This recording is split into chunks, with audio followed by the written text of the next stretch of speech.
It has turned blue. It has turned blue. Is that like blue balls? No. Okay. No, this is much better than that. Oh, good. I'm glad. Hi. Yeah. Apparently we're here. Hi, everybody. Kayla Lords. John Brownstone. Of Loving BDSM, where we help kinksters like you have happy, healthy power exchange relationships. This is our weekly live stream while we record our audio podcast. Hi. One, I got us demonetized in less than a second by starting off with that particular question. And two, if you arrive after the live stream, but before I put in timestamps, and you don't like this beginning, let's just BS and talk about whatever, butt rub, you should fast forward by about 8 minutes. If you're here live and you don't like the butt rub, I would suggest go get yourself a caffeinated drink. Go bathroom break, because we ramble around here. So, hi Princess Sweetheart. Hi CDC. Hi Kayla Name Twinsy. Hi, folks. Hi Heather.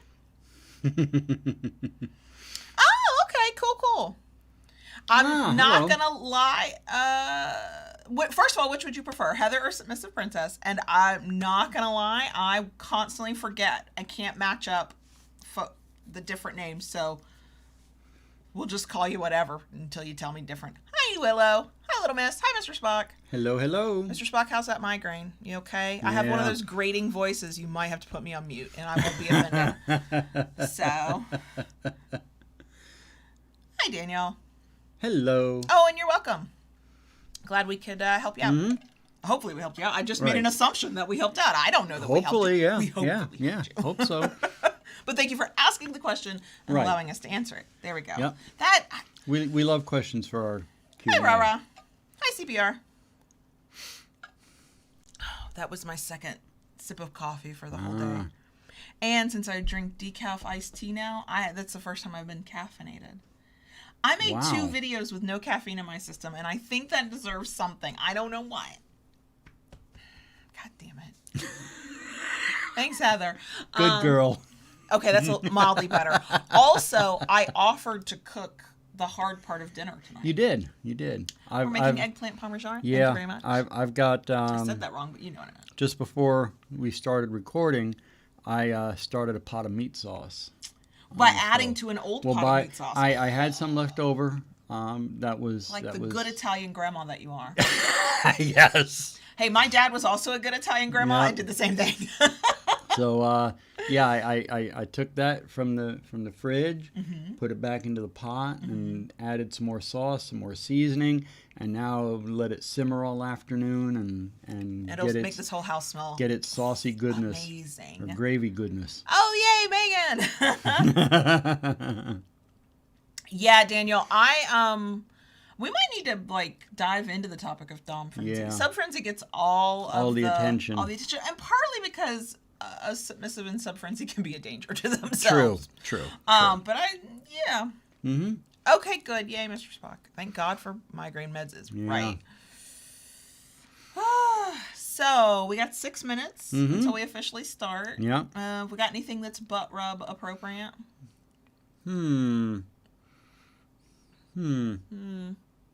Yeah, probably not. No. Everything is either bonus section or it's for the actual episode. Yeah. I'm a little frustrated, because we talked about how warm it gets in the room, and all morning long it had been overcast. Mm-hmm. And we thought it's kind of cool, actually. Actually helped keep it a little cooler. Mm-hmm. And 10 minutes before we sit down to record all this, what happens? The sun comes out. It's true, and now it'll start heating up. And now it'll start heating up. With the fans turned off. Yep. Yeah. Can't win for losing, Look, I will take our, so far, knock on wood, quote, typical Florida heat in June over the heat wave that is striking, the Southwest? Yes. And then the tropical storm off the coast of North Carolina? I am so sorry, y'all. Y'all are getting all of Florida's weather at the same time, and I don't know why. Right. So, hi, Junie. Hey. So, cooking BDSM. Oh. So, I will give y'all Mr. Spock, because I am nothing if not a good girl. Hi, Blossom. And Mr. Spock has been sort of teasing and taunting me for a few weeks, as the dome that he is. What I believe will be a very chaotic and short office tour vlog should be Monday's video. Yeah. So there wasn't much to say, and I kind of suck at that stuff, and I was trying to change camera angles, and I filmed it all on my iPhone, and it's going to be chaotic. It was weird because we did our intro, like, we help people have happy, healthy power exchange relationships, except not in this video. This is our office. So that is coming. So I can say that too. Heather, I kind of stopped it, not for any particular reason, just time constraints for myself. Also, you weren't very comfortable on camera at that point. At that point, I mean, I've noodled the thought of doing I something would love with it again. if you did it again, especially now that we have a decent camera and you could just sit right here. Yeah. And just say, and I'll edit you. Mm-hmm. You and your way all the way through it. I'll edit all that shit out. I'm getting better at that. I'm an and ahher from way back. I know. And I mean, I even speak that way when I know, and just you do speak. something that I actually find commendable. You think through what you're saying before you say it, whereas not me. I say the thing, then realize that's not what I meant, and then I have to correct myself the very next second. I don't know if y'all noticed. Which is actually good for editing because you can take as long as you like to think. I don't care. But yeah, I think those little snippets could be a really cool series. And now that we're full-time content creators. Right? Yeah. I mean, really, I could sit down and do that in the evening once in a while and, put a few of those out. So we'll see. Heather, you never know. It may happen. May make an appearance again. And we have a second Heather. I want to say hi. And hi, Adriana. Hello. Hi, Silent Wing.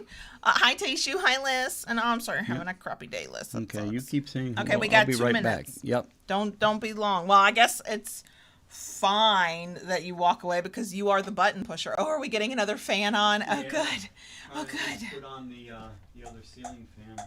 So, hi, Lynn. We got 2. Not that we can right now, but we probably need a new light fixture thing for that, don't we? Yeah, that's We have a light fixture on the ceiling fan, and one of the sides is just not working or working when it wants to. Home ownership is amazing. I could open it up and see if there's a loose wire in there. Yeah, maybe not right now, though. Oh, Yeah. Darn. I was going to go get the ladder and tools. And I mean, you're the daddy. I guess you could do whatever the fuck you want, but yeah.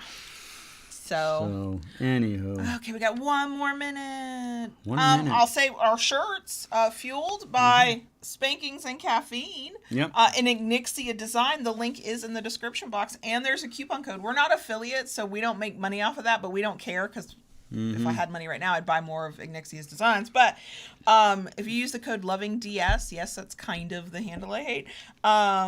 Then you get 15% off. So, and Ignixia's kink education. See, this is why I don't, the problem with not stopping and thinking of my words before I say them. Ignixia is a kink educator and a kink creator. And so is excellent at what she does and deserves all the support. So this shirt plus other designs. I think the link will take you to the classic t-shirt, which is the least expensive t-shirt. I say this every time because I mean it. Spend the extra $1 to get the premium or whatever, the next one up. It's a big difference. It really is a big difference. For $1 is a big difference. Okay, we are here. It is noon. Let us get started. So this week's episode is different. It's a slight departure for us. We're experimenting. We're trying shit. Also, I was having a rough morning and I just was like, I don't want to talk about heavy topics right now. And then I finally checked my email from the day before, and in my email was some survey results that I think they were just looking at what people were thinking about sex, like sort of through and after. I don't want to say after the plague, but kind of sort of after the plague. And what they found out is that we're all secretly kinky. I mean, I don't think any of us are shocked, but the results of the survey were such that I was like, I'd like to talk about this. I don't know what we're going to say, but I want to talk about it. So that's what we're doing. If you like anything you see here and we don't scare you off while you're here, we love a thumbs up on the video or the live stream. If you have not already, please consider subscribing. We are super, super close to our arbitrary goal of 5,000 subscribers. Nothing amazing happens. Like, woo, you don't get anything. It's just a number, and I like round numbers. But when we hit 5,000 or soon thereafter, we will hold a special like live stream that's not like our hangout or our weekly live stream. It'll be an extra live stream, and it'll be chaotic as all things we do are. If you subscribe to the channel, click that click that bell, the notification bell. This is your fault. I'm blaming you, girl. Ring that notification bell and get updates and new content. I mean, I'm just here to try to help you be your best self, do Girl. your job.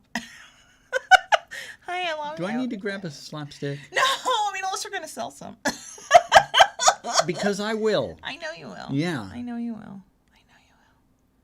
I know. All right. Okay. Yeah. Okay. If we have not fully annoyed the fuck out of you and made you go, I can't fucking watch these people, and you want to actually help us do more of it and get perks you can't get anywhere else, you can join us on Patreon, patreon.com/KaylaLords. Link in the description box. It's always there. You can join for as little as $2 a month. You get access to a ton of stuff. Yes, the higher up you go in the tiers, the more stuff you get, but we try and give good stuff at all levels. That's our whole thing. Okay. I guess it's time for you to hit the magic button Okay. and us to get into this chaotic fucking episode. All right. And away we go. Okay. So, the thing we're going to react to and discuss this week hit my email inbox at some point in the past couple days. And it is the results, and I don't have like raw data results, y'all. It was like a press release write-up, but it was the results of a survey/poll done through a company called OnePoll and a sex toy company that we have talked about before that we are affiliates of, full disclosure there, of Mystery Vibe. So for any of my research nerds out there, no, I don't know how scientifically rigorous this study was. No, I don't know any real good information about the raw data, the demographics. What I know, well, this is a fun thing, y'all. What I know is 2,000 Americans were surveyed. It does not appear that they looked at any gender other than man, woman. So we don't have any non-binary. We don't have any of that. So it's pretty cis-normative, if not completely cis-normative. But this is meant to be a fun thing. And they basically asked 2,000 people, how's your sex life going in the middle of the plague, and has anything new come up for you? And is there anything that's on your mind that maybe wasn't on your mind before? And what their overall results that they discovered is that we got a lot of secret kinks here in America. I'm pretty sure that's probably true of most Eurocentric countries and cultures. But this is American focused. So just for our international listeners, so you know. And I just kind of want to go through some of these. So Mystery Vibe, just to more disclosure, we are not being paid to talk about this. We were not asked to talk about this. It was a press release that normally I delete these, but I went, wait, this is giving me thoughts and feels. And was things that make you go, Exactly. Yeah. Exactly. So, but Mystery Vibe does make sex toys we've talked about in the past. So I think they do this annually. I feel like I've seen this before. So yeah, just so you know. So here we go.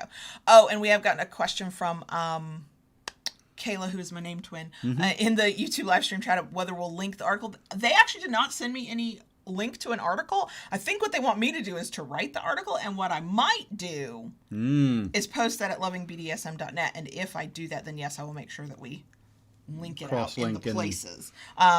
If you are a newsletter subscriber, podcast listeners, or YouTube watchers, that would be the most direct way to get it. But yeah, no, I went looking for a link too, because I was like, oh, wouldn't people like to see this? And I know that's what this is. They're like, no, we want you to create the link.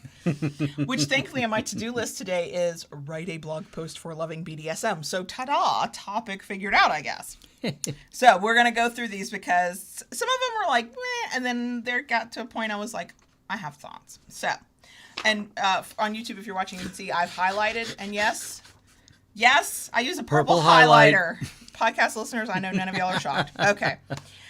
So the very first thing out of this survey of 2,000 people, it says that 32% admitted to having a kink their partner doesn't know about. I'm not surprised by that, but I'm also not surprised it's higher. that's the thing. I'm thinking it's a little low. Yeah.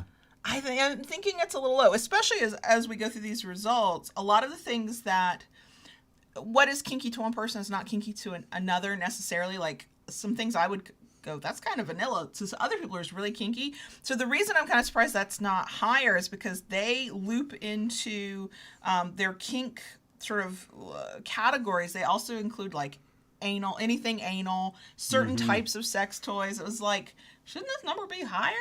So then the question is, are these just the people who are willing to admit it? And how many people wouldn't admit it? I think that's what my personal feeling on that.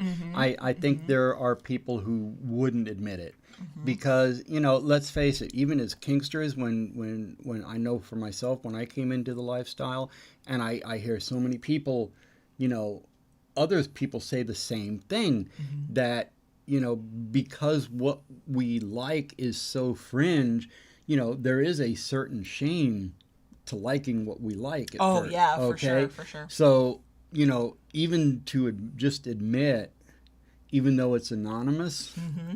Well, I think what I wish that I knew is, okay, 32 said they have a kink their partner doesn't know about. How many of them have a kink their partner does know about? And how many of them don't think that they have a kink at all? So that's what I would actually like to know, because it's still kind of sad to me that if you extrapolate this, that a third of Americans have a kink that they haven't told their partner about. Like, that's kind of sad to me, because I understand why. I understand that there's the fear. I mean, you went through it in a previous relationship. There is the fear of both rejection and fear of judgment. Absolutely. Absolutely. And you went through both. I know you did. I went through both at that point. So that's, you know, a lot to have thrown at your plate for something, you know. Yeah, and it's hard. The unknowable thing is how many people fear that rejection and judgment and it would not happen at all, and how many people are like sort of right to keep that to themselves because they know the reaction's not going to be good, or they're just keeping it to themselves because they're ashamed, and that just makes me sad. Yeah, that just makes me sad. Here's one that kind of surprised me, like. Because just go down the logic rabbit hole, it said about 30% of Americans said that their sex drive increased during the plague. And at first I was like, 30%? And then I went, wait, that means 70% either had no change or a decrease. Right. That would make a lot of sense to me. Yeah. I know for us, I know this 30%, so somebody all out there would go, yeah, that tracks with me. I'm in the 70% that I am too. For me, it decreased. Oh yeah. Okay. And it still hasn't quite rebounded, but it's slowly starting to get there. Yep. You know, sure. So, you know, yeah, those numbers I'm not really surprised. I mean, I know some people did have an increase, but most people I talked to, it went on the downward slope. And I do wonder how much of that comes back to how you just react to stressful times. Like, I react to stressful times by closing up fucking shop. Like, I'm not interested. I'm not interested. Yeah. And that's any kind of stressor. So the plague for many of us, if not all of us, was extremely stressful. But also I know that there are people who respond to stress in a variety of ways, and that obviously one of those would be that opposite of because I know there are people who also kind of go, you know, proof that life is short, proof that you have no control over anything. I'm like, carpe the fucking diem, you know. I'm gonna like seize my opportunities, or maybe they're having more sex out of boredom. You couldn't go anywhere. Yeah. Working from home, have more time. If you were working from home, I know not everybody was. But even if you had to work outside of your home, you couldn't maybe do a lot of the other social stuff. So you're at home. I mean, stress. Sex from boredom, okay. Stress is directly related to libido. I mean, in some ways, yeah. So I think, you know, a lot of people are under a lot of different stress. And that very easily could affect. Oh, sure. But either way, you're going to have more sex or you're going to have less sex. So that, I get that. Okay, so here was one. This one also was kind of hopeful. It said 4 in 10 people, so about 40%, are more open to exploring their sex life and sexual desires now than before the pandemic. And here's what that made me think of. It's making me think of all the headlines I'm seeing right now of people who are like, oh, we just came through this fucking plague. I'm quitting that job I hate. I'm changing Yeah. my life. I'm ending that relationship. I'm starting that. It's like people have had the thinking goes in these media stories is that people have sort of been faced with this stressful, hard, tough time, in some cases life-changing Yes. moment, and they're like, I don't want to keep doing something that makes me miserable, or I want to go do things that make me happy. And I wonder if more people, 40% more people wanting to explore their sex life and sexual desires is part of that as well. Yeah, and I have seen many people, as we're coming out the other side of the tunnel with all this, saying, they have had realizations, that they want to connect more with people, do things that they had not previously done before, and just enhance their life in so many ways. I think, the whole thing with the lockdown and the world basically being put on hold, life being put on hold, people were kind of like, yeah, there's a little bit more to all this than what we've been, doing and living, and it's time to step out and take those chances, Right. and Yeah, life is too fucking short. Yeah. And I mean, it's sort of sad that collectively, and obviously this is not everybody, but collectively we've been reminded in not a great way that life is fucking short. Yeah. So yeah, I my response to stress is to just do more work, do more of whatever. So I get like tunnel vision and I put my head down and I kind of just plow forward in whatever my lane is. So I don't usually take those kinds of opportunities, but I know that people do. And let's extrapolate that out. Okay, if 40% are more open to exploring their sex life and sexual desires, that means more people are gonna come to kink. Because while there's a lot of ways to explore desires, sexuality, and just how you have sex and how you define sex, kink is one of those things. Sure. Which means we could see as a community An influx. Which, from my perspective, and we all handle this differently and have our own view on this, but from our perspective with what we do, that means, okay, let's be prepared for people, to remind people of, hey, there are dangers here, and also let's welcome new people, and that's the thing, and hopefully, in this time where people had time to explore things, that people are opening up to these desires, that they have been seeking out education, to have an understanding of what it really is, what it can and can't bring to the table in your life and others, and do proceeding safely.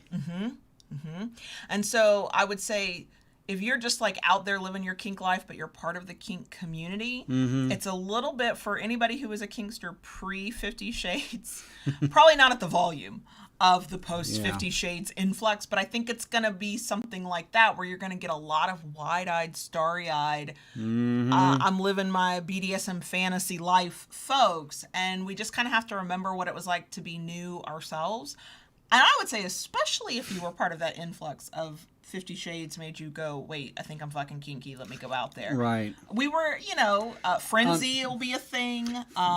Frenzy was a thing. Now, I know at that time where I lived, when 50 Shades, the books first came out, and things peaked, what the community leader in our area did, she sat down and mapped out a plan to welcome these people in and offer them education. Okay. And the other aspect of that was, everything's a percentages game. Right. So, you had everything from, people who are genuinely interested coming in, to people who were just looky-loos. Mm-hmm. You know, they had this curiosity of, you know, what is this? And they just kind of wanted to take a peek behind the curtain, so to speak. Sure. You know, and they were there one day and gone the next. You know, so while there was a big influx of people for a short time, the actual numbers that stayed, you know, and then there were others that came in. They really thought they were interested, and then when they really saw what it was like, oh no, this is not. That sounds for me. like work. I'm out of here. So that's all like hopeful and woo, but then we get into a section that is where we start. It goes back to what we were talking about. I have these kinks. I won't tell my partner. I'm interested in stuff. I won't tell my partner. So here are some that kind of made me go, aw. So it was like some fantasies were too taboo. The survey said they were just too taboo to ever even try. So at 27% of respondents, group sex. Which, are there safety concerns with group sex? Yes. Yeah. Safer sex practices are a thing. The people you're encountering, yes. I mean, not everybody's always, like, the best human being. Like, yes.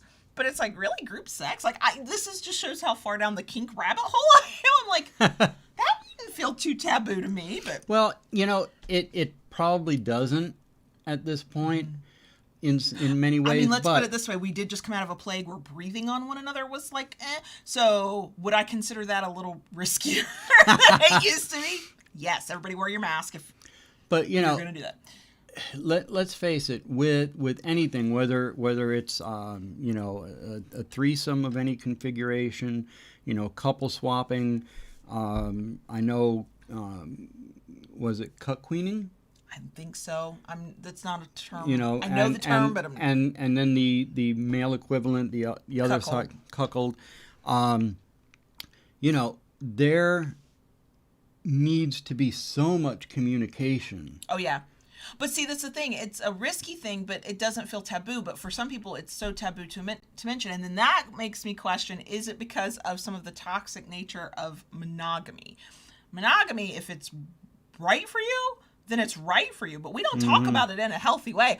Much like everything else, it relates to sex and relationships that we don't talk about in a healthy way. So if you're thinking, I'd love to do this threesome, I'd love to, you know, be a swinger, I'd love to go to an orgy, but you have internalized that whole, oh my gosh, I'm an awful person if I'm not completely satisfied by a single person, you know, my one partner for the rest of my fucking life, then yeah, I could see where you wouldn't be able to speak up and go, you know, your friend's cute. Is he interested? Like, I do get it, but it's just a reminder. Like, I'm way down a different rabbit hole now. I'm like, nah, we're like openly talking about it. Like, we're not doing anything about it because it's still technically a plague out there. But the next one. So this is where I started rolling my eyes at the survey more than anything. I feel like so. Fantasies too taboo to mention. At 26% was sadism and masochism, which, okay. But at 24% was BDSM. And I was like, did anybody sit down and go, here's what BDSM is? Well, and here's what, like, yes, sadism and masochism is a separate chunk of BDSM, but talking about BDSM like with all the letters, like, S&M isn't in the word. Like, it's two completely separate things. I just go, okay, here's my thought on this. Okay. Are you familiar with what a line trimmer is for the lawn? Yeah. I think so. Okay, you know, when you, after you mow the lawn, you have, you know, along the edges the little strands of grass. Yeah. And you use a line trimmer. Okay. To cut them down. We all learned something about lawn care today. Okay. Right? Well, you don't hear people call them line trimmers, generally. You hear them called weed eaters, which is a trade brand, actually. Sure, it's like Band-Aid and an adhesive bandage. Yes. And I think that's what the term BDSM has become. I know, but here's the question that comes to mind. This is why I wanted us to react, because we have the perspective of having an understanding of this. If S&M, for this 26%, is too taboo to mention, then do they think bondage is okay to mention, dominance and submission is okay to mention, discipline is okay to mention? Because that's the other part of the data I'm not getting. Is it just the S&M aspects for these 26% people, and every other part of kink is fine and they would tell their partner? Yeah. Or is the only thing they know about kink whatever they've heard about the S&M part? Whereas if somebody says BDSM, I actually I understand going, oh, BDSM, that's way too taboo to mention. I don't agree. I want people to like realize that with the right people and in a safe way you can explore and at least even admit it. 24% were like BDSM, no, too taboo. Okay, because there's so much. I know somebody is thinking BDSM. Oh, that's that like that whips and chains thing. That's that, cracking the whip thing, right? That's being tied up. And they're I don't know how a person is thinking of BDSM, but that was where I was like, wait, this just gives me more questions that aren't being answered. So, here's a breakdown by cisgenders. I'm assuming cis men and cis women here. Men were more likely to consider S&M off limits, 32%, and women said multiple partner or group sex was just too risque for them at 25%. So of these breakdowns of the group sex, S&M, and BDSM, in general, 30% or a third of the men were like S&M. That's a step too far. That makes sense to me, though. Yeah. Well, men are conditioned and are told that they're not supposed to hit, they're not supposed to be abusive. Now, do we know that there are men out there like that? Of course there are, but the men who would think about that would be like, no, we can't talk about that, we can't mention it, I can't beat you up. Now, they're not thinking that they themselves could be beat up, quite frankly. Well, but, we know that you went through it. You had your own crisis of conscience to get to a point where you could handle it. So that does make sense to me, because sadism and masochism, we're thinking of pain. We're not thinking of I think when you don't understand how the kink can work, you think of it in very binary terms. It's this kind of awful thing. It's, So now, see, I'd be more curious, to consider S&M.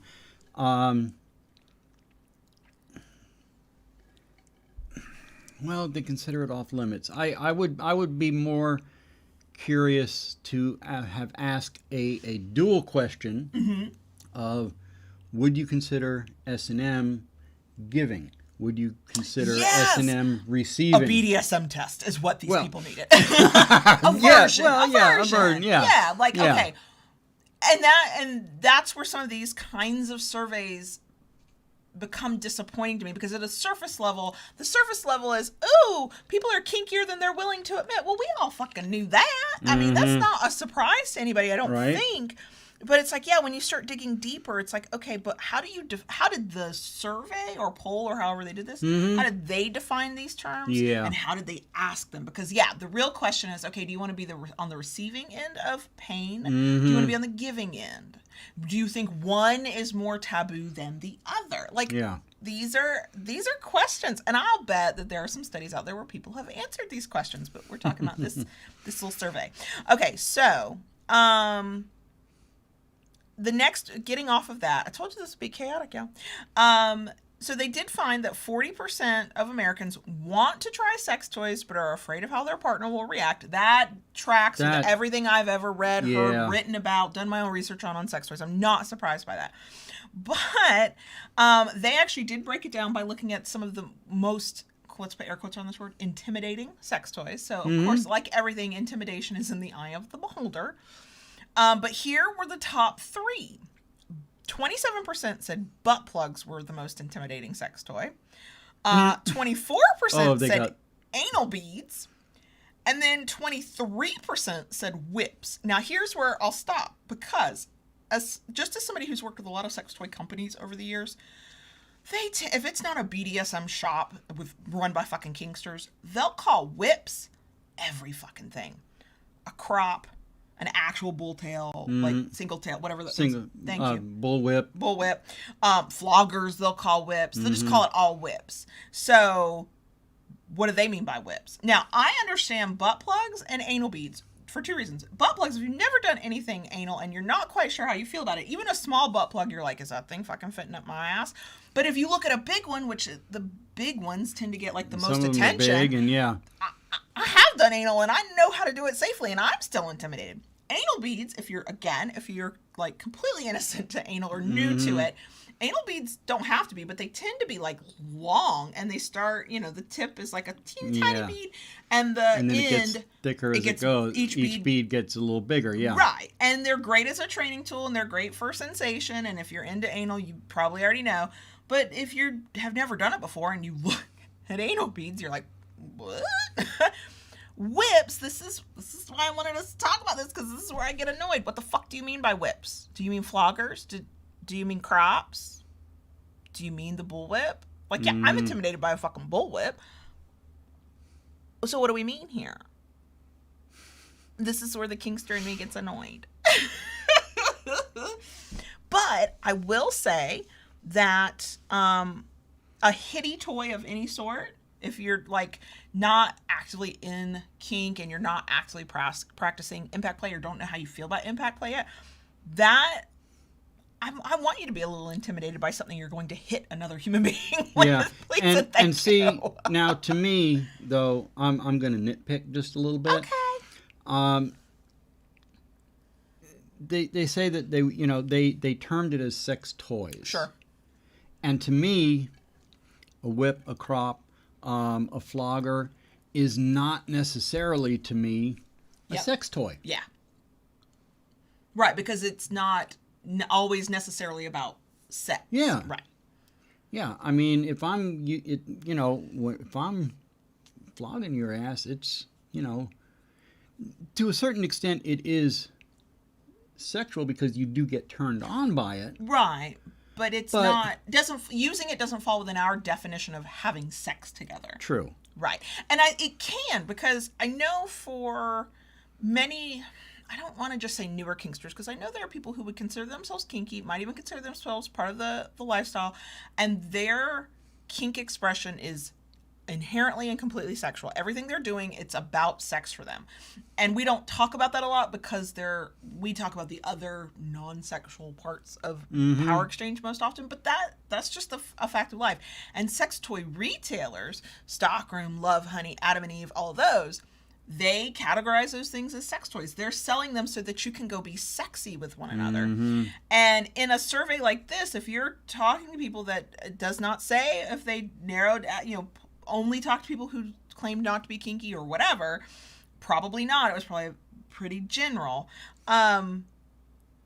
If the way you've heard about these items is from a sex toy retailer, in your mind, that's a sex toy. Yeah. And if your only experience with seeing them in action or even being nominally aware of them is in either a parody or something serious where it's a hyper-sexualized kind of thing, then yeah, in your mind, that's a sex toy. Can it all be a sex toy for kinksters who are like, this is how we have our sex life? Yeah. But you're right. It's, from our perspective, we'd be like, it's a kink toy. Yeah. It's a tool. I mean, but it's not part of a sex I would life. much rather see, take out the whips. Where's the vibrators and dildos in addition to what they've listed? And I think because this is just a write-up, they're just giving us surface level kind of stuff. Yeah. So, yeah, those are the most intimidating. So after that, maybe it becomes statistically insignificant and they're just not intimidating. Also, they were wanting to make their point about, we have all these secret kinks. Look, these top 3 most intimidating sex toys. Hey, if nothing else, if you don't find this of interest, maybe we'll help you think more critically about surveys when you see press releases or news articles in the future. So I did not actually highlight this, but I do want to bring it up because of you, actually. Uh-oh. So it said, I think I got coffee on my shirt. I did. Nearly half of the men who responded said they would feel uncomfortable bringing up the notion of sex toys to their partner, compared to 30% of women who would feel uncomfortable. Which I know that does not surprise me. I'm sad that number is as high as it is, but it doesn't actually surprise me. 56%, I think it was men. Yeah, 56% of the men said they feel it's more socially acceptable for women to use sex toys than men. I definitely recognize that. I don't agree with it, obviously, but there is this sort of narrative that is, as we talk a little bit more openly, about women, cis women primarily, and they're reclaiming their sexual pleasure and masturbating and normalizing those things we haven't talked about. The focus has been on cis women and their use of sex toys. And yes, I've even seen the shamey, like, gross comments and content about, ew, why is a guy using a fleshlight? Because it fucking feels good. Back the fuck off, right? So I am not surprised by this, but as a guy who has a bigger sex toy collection than I do at this point, and you have another one on the way, and we have multiple reviews that we still need to actually do. How do you feel about this? Do you recognize yourself in that stat? If you do, how did you overcome that? Like, I have always embraced toys. Mm-hmm. I like my toys. I always have. Mm-hmm. And I find it funny, especially most men who feel intimidated by toys.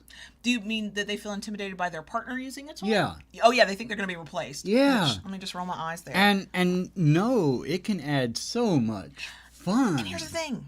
If you are worried you're going to be replaced because you are not giving your partner any level of the kind of pleasure that they're getting from their toy, that's the need for a conversation and for upping your fucking game in the bedroom. Right. Yeah, I mean, I get where the fear comes from, but also I'm like, because, baby, have you just been focusing on your own pleasure? And now you're oh shit, my partner's feeling good and I didn't cause it. I'm not going to be needed. Well, then fucking cause pleasure. I mean, I enjoy it when we use toys together as a couple. Mm-hmm. All right?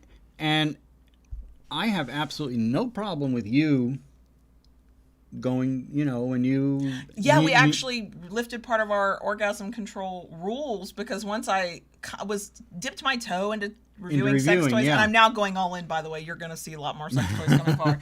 But we had to lift the I have permission to orgasm because you're like, you got to just use this toy whenever you can. So this is work now. You got to you got to do this. Mm-hmm. And I mean, even myself, there are times I just want to go up on myself and...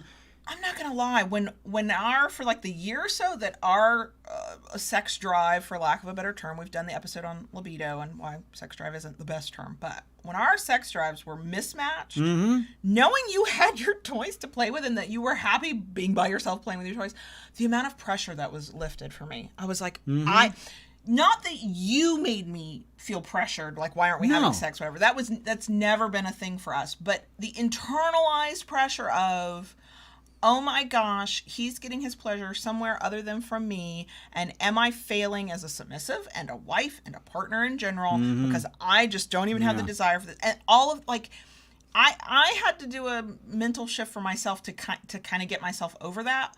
But because we both equally embrace sex toys for one another and together in a judgment-free way, the relief. Now, the amount of times I've walked in on you. Yeah. We got to put a signal so I don't do that. I know you wouldn't care, but I'm not a voyeur. I care. I don't want to watch. But that was a little awkward. And that's when I learned just how often you masturbate. Which didn't bother me. We need to go to a hotel and nick one of those do not disturb signs. I know. Yeah. There we go. We can make one. I have a Cricut. I can figure it out. So that you never really went through that sort of shame aspect that a lot of guys seem to? No. Yeah, I don't have any. I looked at it as enhancing the fun and and I don't have words of wisdom for anybody who feels that shame. I think it's something that you have to. I think it can help having a supportive partner if you're in a relationship. I think it's one of those things that you have to be curious enough to just finally swallow down the fear or the concern or the worry and just go for it. I know that my first adventures into sex toys, I kept it as secretive as possible. I wasn't telling anybody that I was going to like try a vibrator or whatever. But my second foray into sex toys, I was shopping with a partner. My partner prior to you, my first collection of sex toys, he bought, which thank God he had more money than I did. But, and that was because it was something we did as a couple. It didn't occur to me in that relationship, plus to be worried about it, but also in the power exchange sort of world that we inhabit in the community, sex toys just tend to be more openly discussed anyway. Like, because there's so many ways to enhance orgasm control being part of it, to enhance scenes and stuff, that it never felt taboo there. But prior to that, I guess my advice would be, if somebody finds themselves in that situation, is do it in secret first. Figure out how you feel about sex toys as an individual. Yeah. And then either take the leap with that partner, or I'm just going to say, and this is going to sound harsh, and people are going to say they don't agree with me, and it's okay. If you don't feel confident, or you are completely unwilling to attempt to have vulnerable conversations with your partner, to tell them intimate things about you, your kinks, what you need for pleasure, what you want for sex, things you want to try, because you are worried about being shamed and ridiculed and judgment. One, if that is based on past moments with that partner, why are we there? I mean, I know why people are there. I know it's for kids, it's for money, it's for like, I know, but also what are we doing? But if you can allow yourself to be vulnerable with a partner, especially a long-term partner, to tell them these things, one, I think you end up learning about yourself and them. Sure. And in many cases, you learn, one of the things you learn is this relationship got legs to stand on? Like, what are we doing here? So, yes, I know there are a lot of reasons why we stay with partners who are not right for us, but to never be willing to say something like that, like, I just don't see how you grow in that relationship ever, at all, not on an intimate level. Because this should be the one person, especially if it's a long-term relationship, that should be the one person you can tell. And what is going on either within you or within the relationship or within them that you can't. And I think that's the thing to explore more than, can I tell them I want to do this thing? So, there. Okay. So, we've got more. And Silent Wing says I just need to put a sock on the doorknob. I mean, but since we taught the 15-year-old what that means... Yeah. Do you really want to put a sock on the door? Yeah, no. Right, no. And yes, we taught the 15-year-old what that means, because I teased him and said, look, if you're going to be in here doing whatever you're going to be in his bedroom, put a damn sock on the door. He was like, I'm not doing it in my bedroom when you're around. I'm like, okay, I appreciate that. Anyway, okay, here's one that was interesting. And then the very final, like, little highlighted point is what makes my heart sing. But this one is kind of interesting.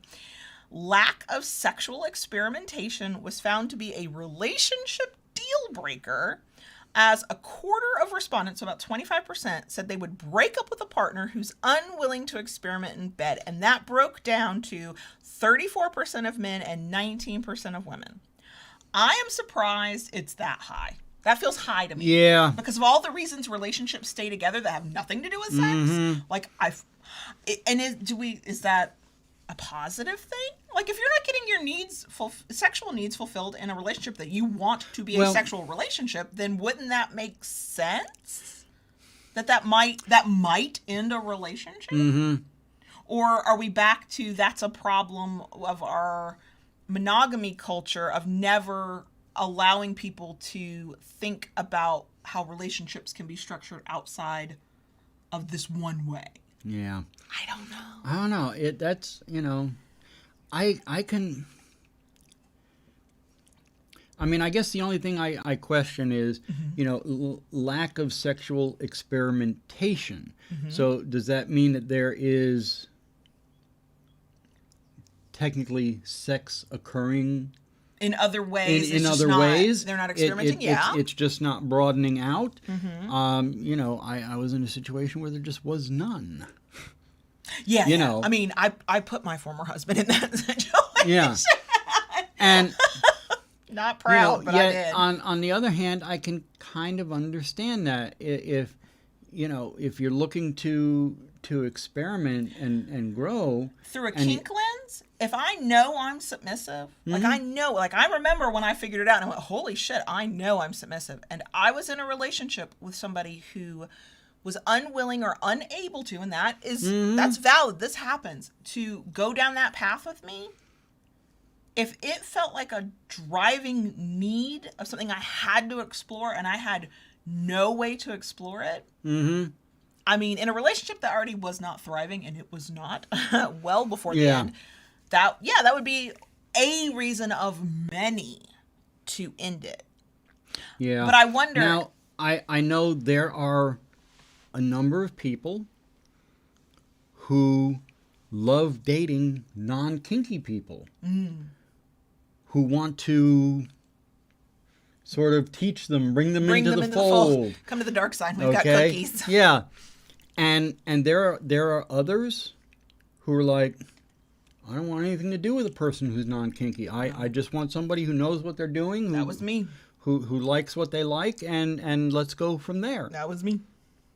You know, so I mean, it's because there's six and one half dozen of the other. And surveys are imperfect. It's a Yeah. snapshot in time, and it creates a binary. You either are into this or you're not, and there's no context and nuance and subtlety. And we know that there are a lot of reasons for this. So if I was in a really good relationship, I really cared about my partner, I was happy where I was, we had built a life, I didn't want the structure of our life to change, and they would not experiment with me sexually, pretend me is like, no, that would not be a relationship deal breaker because the relationship is good. In a brand new relationship where I'm not invested in this person, and yeah, I like them, but it's not, I'm not sitting there going, oh, I want to be with them forever or whatever. It might be a deal breaker even if everything's kind of good. I would imagine it becomes more of a deal breaker when other needs are not getting met in the relationship. Like, I have all these other things that I need from you and want to do with you and want to provide, I want to have this experience, and we're not doing this, then maybe it becomes easier to go, okay, I'm out of here. Yeah. But I do think, especially through a kink lens, depending on how you see your kink identity, regardless of the label or title you use, if you are a person who feels like this kink identity is an inherent part of who I am, I have to be able to live this life in some way in order to have a happy, fulfilling life, that becomes a lot more understandable to me.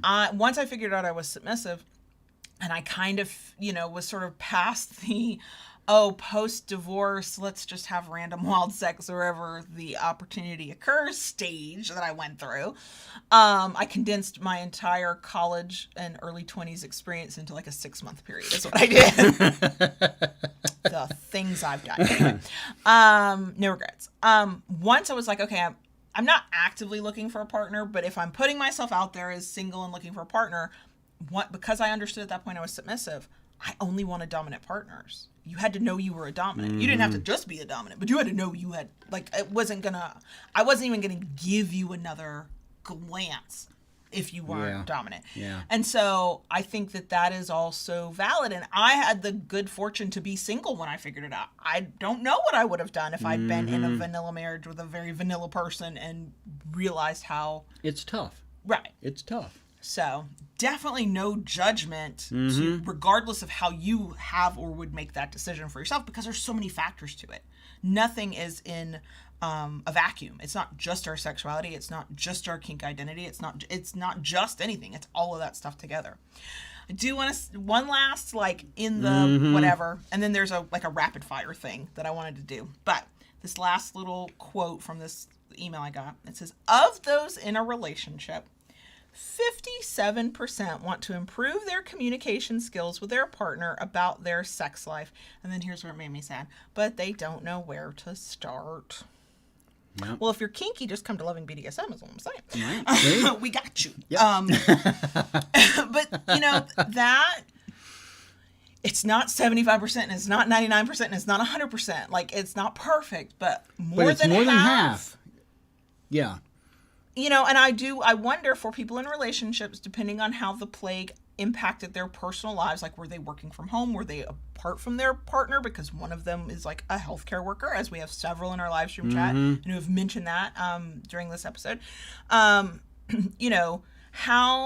did the things that happened during this plague impact those people in ways that for some of them they went, I see some problems I just didn't see before. Maybe they were both stuck at home together all day long, every day, never going anywhere. I don't know about that.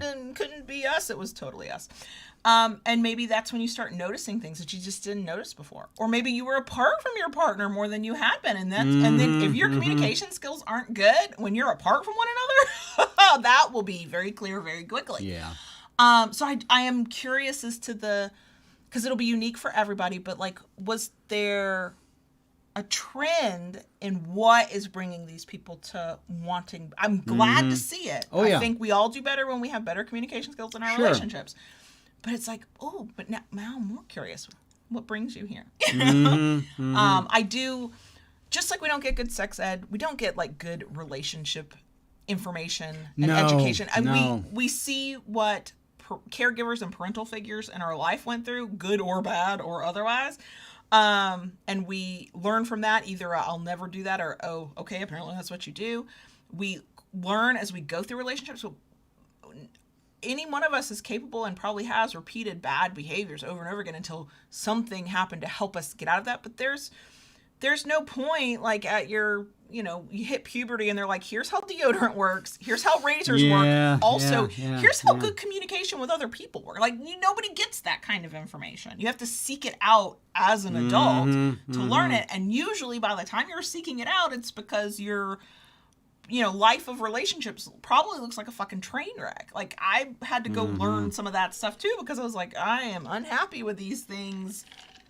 And I'll do what I can to fix me, to change me, to help me. Well, I mean, just like a lot of the books that you read and a lot of the TV shows you watch, where you just want to reach out and you want to grab somebody by the lapel and, just talk to each other, I don't like a trope where the whole conflict centers on two people not having a fucking conversation. I hate that shit.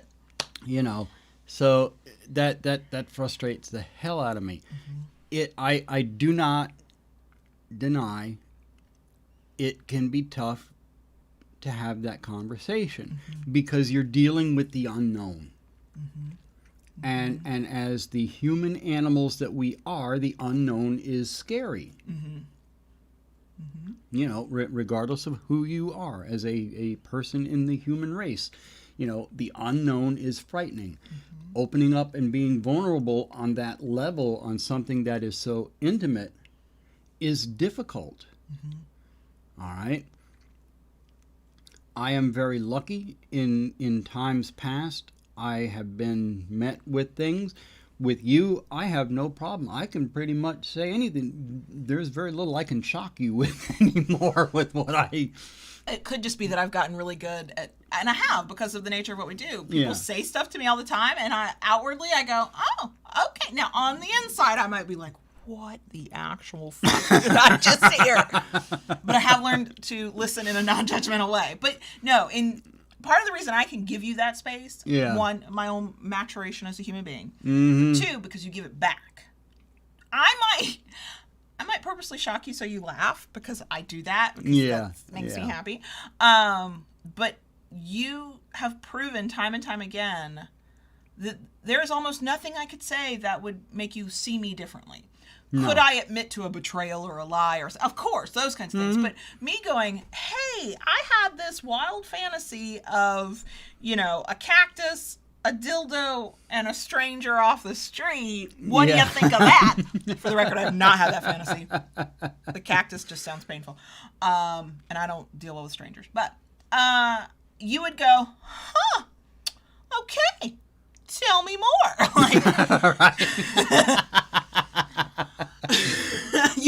Also, in your head, you might be like, oh my God, what the fuck is wrong with her?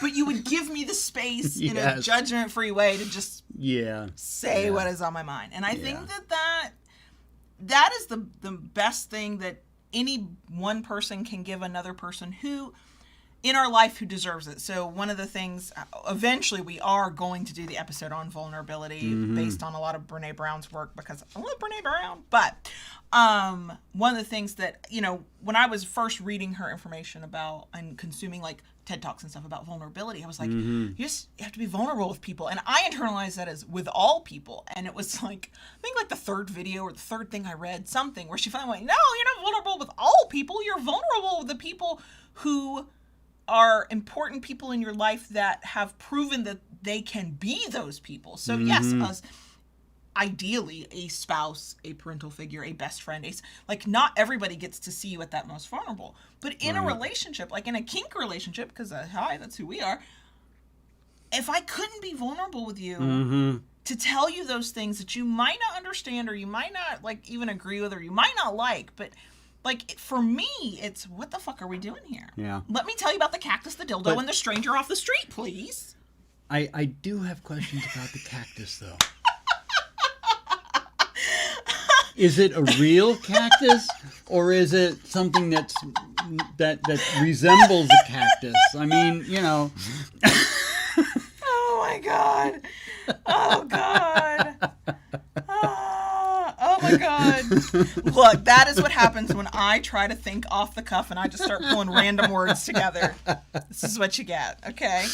So I do want to end because this list is actually what made me go, I want to talk about these survey results. Yeah. And it was a top 10 list of things people are interested to try with a partner. And one, it goes back to, I don't think that they defined these things well, in my opinion, or it really just creates more questions. But y'all will understand, I'm not going to get into those questions because I just kind of want to share, and if we have quick thoughts, we'll go through it. So it's, okay, so you're going to start at number 10 and work your way up, right? Oh, I almost didn't, but thank you. Yeah, I yeah. That's why we make a good partnership. Okay. So, number 10 at 12% was voyeurism. All I'm going to say that is no thank you. I know you're very happy. You're like, come to the dark side, children. I can show you all about voyeurism. Right. Number 9, sadism and masochism, 13%. And again, that's not defined, which is frustrating to me, and you'll see why that's frustrating to me in a couple minutes. Number 8 at 15% was phone sex or webcam sex, which, I mean, to me, that is actually the least, like, eyebrow-raising thing of any of it, because it's like, well, if you're in a long-distance relationship, that's the only way you having sex. It's almost so common anymore. Right. I mean, have you sent somebody a dick pic or pics of your boobs? You have had phone sex on a level of sorts. But that's okay. So these are what people want to try. Number 7, at 17%, is impact play. So they even did define it: spanking, flogging, paddling, consensual striking. And all I could think was, but that to me is a subset of sadism and masochism. I mean, it can be done on its own. Like, you don't have to call yourself a sadist or a masochist to be into impact play. You do not. But I was like, well, but that's a subset. You know what? It is a subset, but in a sense, it is kind of its own thing to a lot of people. I know it is. Okay? I know it is. You know, I'm being nitpicky. I know. Yeah, you are. I know. Yeah. Because I want to. Yeah. I have more questions about the survey, and I just want to be in the room when they make the survey so I can ask those annoying questions that they're like, Kayla, just shut up. We're just trying to have a fun survey. Number 6, at 18%, is orgasm control. Yes, please. We're into orgasm control in here. I believe we did an episode on it way back in the archives. Yeah, way back in the day. Number 5, also at 18%, anal sex. And this is how your mind skews things. I'm at a point now that in my personal definition of, like, because a lot of these things are, quote, kinks. They conflated in a couple of the surveys on the first page we have here, anal sex being kinky, and I'm like, so in my mind, these are a list of kinks that people are interested in trying. They're not a list of kinks, but because so many of them come under kink, I'm like, anal sex isn't a kink. Yeah. It is a kink if it's a kink to you, y'all. Doesn't matter how I define it, but that's just where my mind is at. It's like, oh, I'm actually a little bit more shocked that it's not further up in the list. Do you think that that's because media outlets and sex educators and people hype up anal sex more than people are actually interested in? Like, it's more of a trendy thing to say? Trendy? Maybe. I don't know. I honestly don't know what to say. Yeah. So, number 4 at 20% is multiple partner or group sex. Number 3, this is 21%. Yeah, it's one of your favorites. As in not at all. Role playing. That doesn't surprise me that role playing is in the top 3. Because quite frankly, role playing is almost like the gateway drug to all the other stuff. You're like, oh, I think I want to try dominance and submission or spanking or whatever. And you can kind of cushion that, let me talk about this kinky thing. And create like a softer place to land by going, let's try role play. But in the role play, you're experimenting with all these kinks with all these elements. Yeah. And I have, in a few moments where I've given my personal opinion on sex stuff, I'm like, if you're into it, try role play because, yeah, there's some freedom in role play. Yeah. Number 2 at 22%, the number 2 thing that people are interested in trying with a partner is BDSM. And I'm just looking at the rest of the list going, well, you've already listed a lot of it. Like, what do you mean by BDSM? Mm-hmm. And then this one surprises me. This surprises me. Number 1 surprises me as well. Do the honors, please. Public sex. 23% of the respondents want to try public sex with their partners. It's the top thing. Do you think that, because now the part of the survey was about, people going through the pandemic and how it might have impacted some of their thoughts on sex or their sex life with their partner. Mm-hmm. Do you think that could be as a result of not everybody, but so many people kind of being cut off and shut off from the rest of the world and being in their house and not really being allowed to go anywhere? And so it becomes like, it's almost a taboo thing. I'm free! Well, there's... kind of thing, yeah. And I think the word taboo is a little strong, but it's the best one I got. There was a little bit of a taboo for a while for people who took the plague hyper seriously. You didn't really go out. If you went out, you mask, covered up, kept your distance. And is it just that public sex is a thing that kind of tickles people's imaginations in general, or is it heightened now because it's like, ooh, going out in public, not a thing I did for a while. Having sex in public, not a thing that you're supposed to do. And there's an element of danger. Now you're going to go kind of do the gung-ho thing. Right, just with it. go all in. Just go all fuck in. And that could be a part of it. I mean, just like, was talking earlier about how there a good number of people are like, I want to connect with more people. I want to expand, myself and do things. And so it very well could fall under that umbrella. And also I could just be thinking about it too intensely, reading into it, because I do that too. Yeah, you do that, but... So supposedly, as imperfect as these kinds of studies, and it's not even a study, it's a survey, is, that's how Americans feel about sex in the year of our Lord 2021. It's not really post-plague, but we'll call it post-plague. It pretty much is. We kind of we can start getting there now, girl. I know, but I don't feel comfortable saying it. I'm just saying. So, yeah, that was fun. Actually, not gonna lie, sitting here looking at this list of things people are interested to try with a partner, I'm like, oh, we need an episode on that, or a video, or a short mini-sode on that. So you might see some of these coming through. Yeah. It's hard. Like in the live stream chat, people can tell us what they think, and they have been. Yeah. But podcast listeners, I know it's harder for you, and there's a part of me that wants to go, yeah, but what do y'all think about this? So feel free. You can reach out to us on socials. You can email us. I'm getting better at responding to emails. So there's that. Not great. Still kind of shitty about FetLife DMs, but I'm getting better. Yeah. Also, by the time the podcast episode goes out, I guess I know what my blog post for Loving BDSM is for this week. And so... You got your notes. Right. Podcast listeners, a link to this information based on the way we presented it and it was presented to us will be in the show notes. If you're watching on YouTube, by the end of the week, that link should be in the description box. But if you are a newsletter subscriber, you will... And this is the moment I realized I forgot to do announcements at the top. So if you're somehow still here, I'm going to do that real quick before we go into the bonus section. You go ahead, do your announcements. We'll do our goodbye, and while you're doing that, I'm going to step away for just a moment. Okay. How did I forget the announcements? I don't know. I said it was chaotic. So announcements. You can enter to win a Kinkery gift card and a hard copy of a BDSM contract from bdsmcontracts.org, which we have worked with in the past. We have reviewed their products. We love them over there. Before I knew who they were and knew the owner, like by email knew the owner, I had been linking to them before, so I was like, oh, okay. And it's bdsmcontracts.org/win. The giveaway ability to enter runs through the month of June. So, links in the places.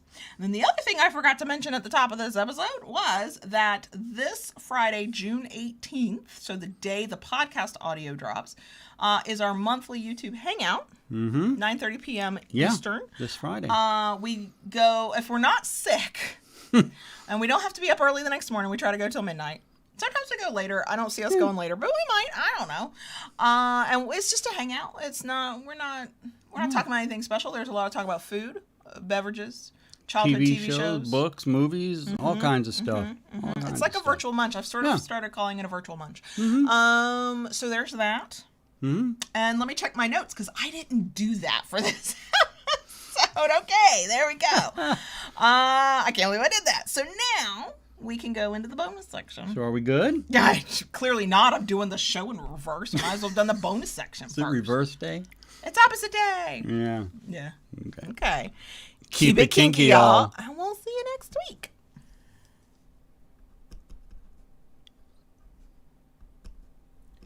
Toddy. Yes, baby girl. Can I talk to the crickets, please? You want to talk to the crickets? Yes, please. All right, go ahead. Silent Wing just giving me shit in the live stream chat. Good. Somebody's got to. Well, you already do. It's your full-time job. Somebody else to share the load. Yeah, Silent Wing's like, sometimes we go later, as in 12:10. Hey, one time we stayed, I think, until 1 a.m. I think we did. I thought we did. And before you go Okay. too far, Okay. two things I want to mention. Okay. One, the emoji of the week, due to popular consensus, In the live stream chat. is the cactus. Which means it will be in the newsletter subscriber subject line. Oh, God. Oh, God. Okay, no context for that. Yep. And earlier on, there was talk of the slapstick. Lynn offered herself up as tribute, so okay. I have got to get you recording that fucking sound. I'm pretty sure. Just to pop up on for kinkery stuff. I'm pretty sure that would like do something for somebody.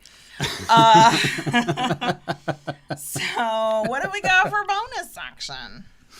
I don't even know. Right. I thought there was some stuff, but now I don't remember. Would you like to turn on the fan now that we don't care about the hum in the background? Yeah, I'm sorry, okay. podcast listeners, but we're hot. Yeah, it's warm in here now, and gonna pop on the fan to bring us some air. Makeup's starting to melt off my face. So, well, I don't know. Last week was a rough week for me. Yeah, you were like sick by Friday. It was very stressful, because we had some really deep stuff to talk about last week. And on top of all that, as most of you know, if you listen, I've been working on making lifestyle changes, which overall have been going very well. Hit a road bump, speed bump by the end of last week. Roadblock. Roadblock. Speed bump. We'll just mix them up. Well, yeah, it's a road bump. It's a bump in the road. A bump in the road, and it knocked me off my feet. Yeah, you basically laid down for 2 days. Yeah. I mean, just yeah. If he wasn't on the couch, he was in the bed. And I had to make some adjustments. I'm doing very well with what I was doing, but I needed to make some kind of serious adjustments. Back early, number of years ago, when we first started doing the keto stuff, I was very much on board with the intermittent fasting. You took to that really well. I took to it really well. Breakfast was predominantly the meal that I skipped. And then I went, all in for lunch and dinner. This time, however, the fasting is not working out for me. Yeah, no. Part of my dip was from not eating regular meals or whatever. And I nosedived hard for 2 days. And came out the other side okay. But I've made some minor adjustments and back on track. I'm doing well with the weight loss, which I'm very, very happy about. Same. And I know I got my blood sugar pretty well maintained at this point. So, we'll see. So far, so good. We have a petty point to prove to a doctor we don't even like and will change from after this visit. Yes. But we're going to be petty about it. Yeah. Yeah.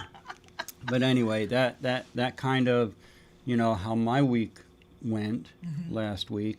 And now this week I've been playing catch up. Yeah. I even had Kayla out in the shop with me yesterday. He let me use a tool that turns on and is powered by power. I taught Kayla how to use a random orbital sander. And I got an arm workout, and my hands still hurt today. Yeah. I was like, you do remember I write for a living, right? Like, I have to be able to move my fingers to type. These hurt. I told her you're building up those finger muscles. You're making those fingers stronger for better typing. I'm going to give an endorsement here, okay? Not for the fucking random orbital sander, which I did. I was feeling pretty good. I was sanding paddles, and I was like, you were, and you were so kind. I teased about my quote manicure and the one I give to myself. I do not pay for these, but whatever. And you were like, you want gloves? I'm like, no, I want to be able to put my fingers on the wood to make sure it's as soft as them, and being a shop elf woodworker. So, but there was the random orbital sander tool. It turns on and it makes noise, y'all. And it's fucking heavier than it looks. I'm not going to lie. And then there was sanding by hand with little strips of sandpaper. And nobody should be shocked that I am not good with these things. Grace ain't my middle name. And I sanded with both the orbital sander and the sandpaper that I held in my hand. Sanded over my nails a few times. I want you to know that the only perceptible damage to my nails, which I'm holding up to the camera, sorry podcast folks, you cannot see it, is where I actually sanded off a part of my actual physical nail. So far, the Hollow Taco nail polish I'm wearing did not fucking chip off, and I sanded my own fingers. So, yes, I could have worn gloves, and I probably would have protected the one nail that did get sanded off at the corner. But the nail polish fucking withstood it, and I'm not an affiliate of Hollow Taco. I don't have enough. I had to start a box for the little collection I've got going. Mother's Day, birthdays, Christmases, you know what the fuck I want. But if you're looking for a nail polish that apparently can withstand sanding, hollowtaco.com is what I'm selling you. Now, I have to say, I have to say this to y'all, between YouTube folks and podcast listeners, for having never used any kind of power tool, you did very well. Thank you. You did a good job. Until I disappeared because I was like, I have a 30-minute Skype call. An hour and a half later, I came back. Sorry. Sorry. Okay. I don't have any Skype calls scheduled for Friday when I am once again a shop elf. Mr. Spock asked if you get good at it, to loan you out to help him with some boat work. So you know what, you do have to feed me. If I work Mr. for you, Spock, you have to that's feed fine. me. Just say when, you have to and I'll send her caffeinate along. me, and you have to feed me. Yep. Just that's the rule. There you go. So, no, you did a very good job, and thank you. And what was great about it was, it took me away from having to do that, and I was on the lathe spinning handles. Man, yeah, you busted out a ton of. They're not made yet, but they're gonna be evil sticks. So I was funny because I'm sanding, and I don't know how fast this should go. You had said, especially when I got to the sanding with the actual little bits of sandpaper, you're like, okay, the lower grit will take you longer, blah blah blah. And I was like, okay, so I don't have a concept of how long should this take. So I'm sanding, and I'm a perfectionist. That is also a thing that I kind of have to be careful for. But if it means that the end result, which is why I knew it would be a good job for her. God damn it! I got mind fucked again. But so I'm sanding, and I would turn because our backs were to one another. I was supposed to be like out in the backyard, but then it was about to rain, so I was inside the little shed with him. And I kept turning around to see like, how's he doing? And you're like whipping out these handles that are gonna become evil sticks, and I was like, wow, look at him. And I understood at that moment what was happening. With me doing this, you could do that. And I was like, I am here for this shit. Make more shit. So baby girl can fucking sell it. Let's do this. Yeah. Well, on the lathe, I'm, turning handles like that, 2 tools for one thing. I need 2 tools to do it. And being able, I had the wood there. You saw me. I had my little tray table set there. I had everything lined up from sandpaper I needed, to the wood and the polishing compound, and just bang, bang, bang, one after the other. And it was really cool to be in there together, because we weren't talking. We weren't like, I was doing my thing and you were doing your thing, but we have this ability to sit in comfortable silence in almost any situation. We do it when we're in the car, we do it when we're both reading our books in the living room, and apparently we do it in your workshop. And it was really nice. Yeah. It was really nice. Also, it helped that you were like, there were 9 paddles, and you were like, of these 9, 5 of them will be yours, and you will get to do unicorn spit things to them. And I was like, oh, I'm even more invested now. I was also like sitting there going, okay, how can we do more of this more often?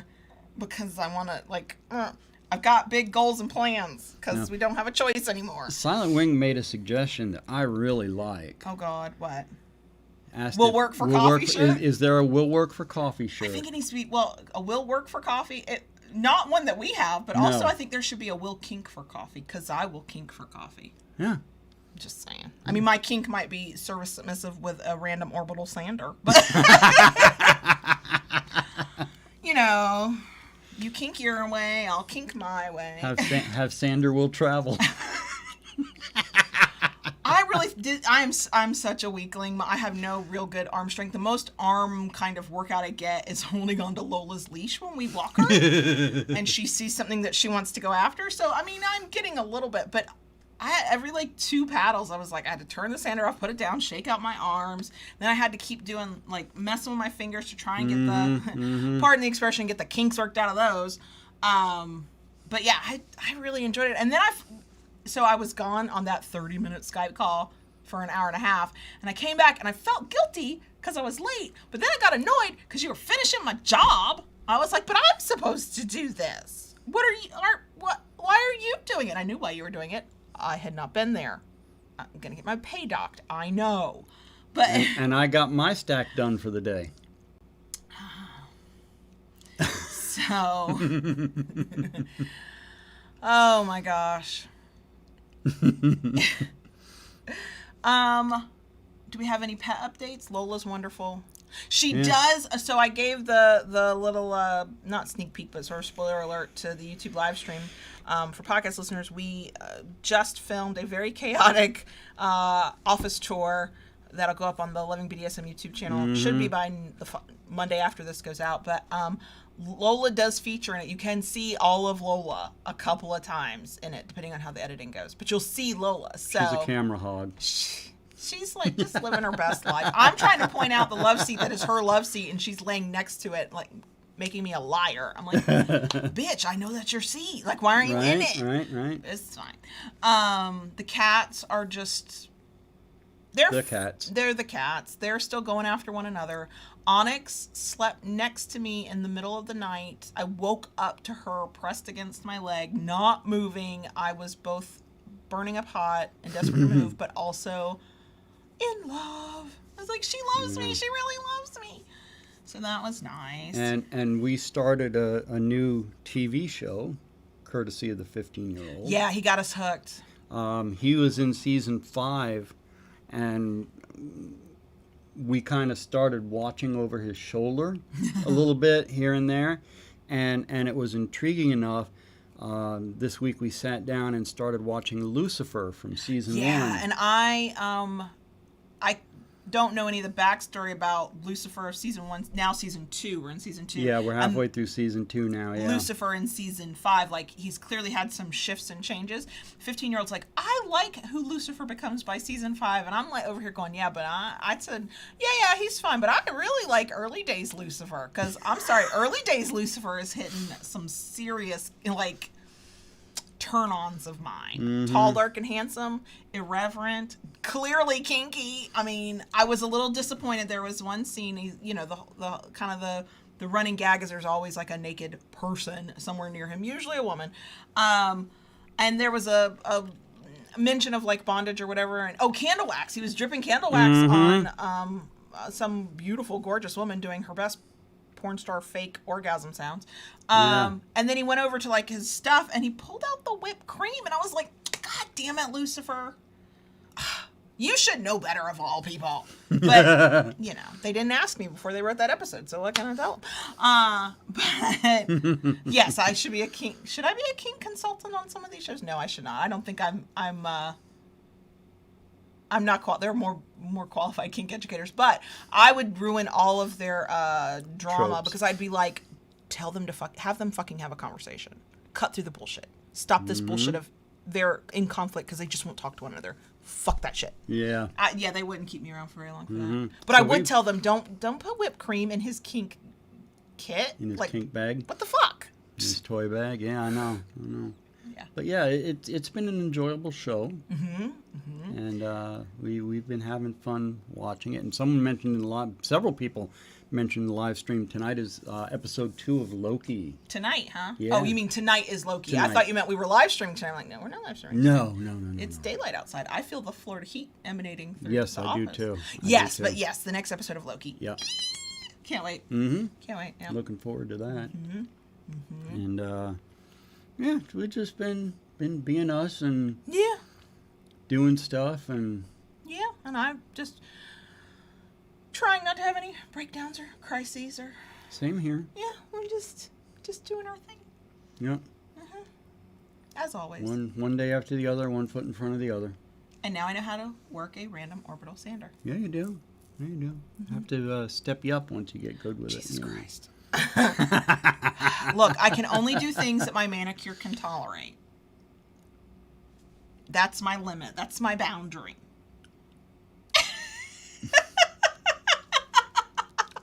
Podcast listeners, you can't see the look on his face, but you know the look on his face, right?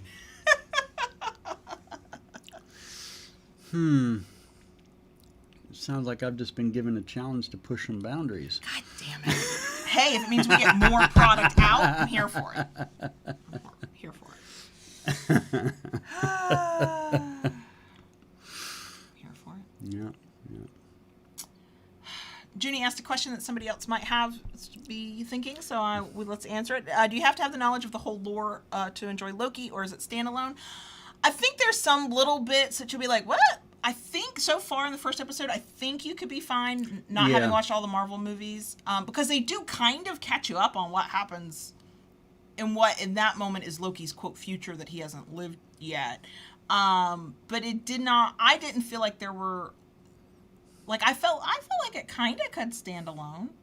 I think if you if you watch the Thor movies, you'd have a broader understanding, a deeper understanding of who Loki is. But at the same time, going into the show in the first episode, they give you much information. They give you so much backstory as to what's going on to the present point of the story that you have a pretty good understanding of what's going on. Yeah, and I will say so far, first episode being all we've got to see so far, is that it feels different from a typical. If you know that Loki is the god of mischief and Thor's brother, then so far you're probably got good. it. Yeah, and if you didn't, now you do. So there you go. Yeah. Yeah, I could really use a day, a week, a month, where I just lay on the couch and watch all of the shows, maybe rewatch all the Marvel stuff, maybe watch some Disney movies. We watched Raya and the Last Dragon. Yes. That was so good. Yep. I was so happy to see that there was no romance conflict. There was no man that somebody wanted to marry her off to. There was no, none of that. It was get her dad back, deal with, figure out the stuff, the conflict, which I won't tell you. Yeah, and not gonna lie, the conflict between the other kind of main character, part of me went when I went at the very beginning, and I'll just go ahead and say no, they did not. I was like, wait, are we gonna get a queer relationship? Because there was something about the interplay. I was like, they didn't, but I was like, I wouldn't have been mad if they had. Just saying. So yeah, we saw that too. So I just I just need to sit on the couch, cold beverage next to me, and just mindlessly watch stuff for a few years, I think. Just not do anything for a while. We're not doing that right now, but No. I could go for that. Yeah. Okay, so All okay, we have rambled and rattled through this. We have. I thought we were getting good at like having slightly shorter episodes. Nah. No, we were not. Okay, so hopefully we'll see some of y'all, all of y'all, more of y'all. I don't know. Friday nights hangout. We do now keep the video up, so if you can't make it live and you're like, I just need background noise that's not meaningful or important, that it's available there too.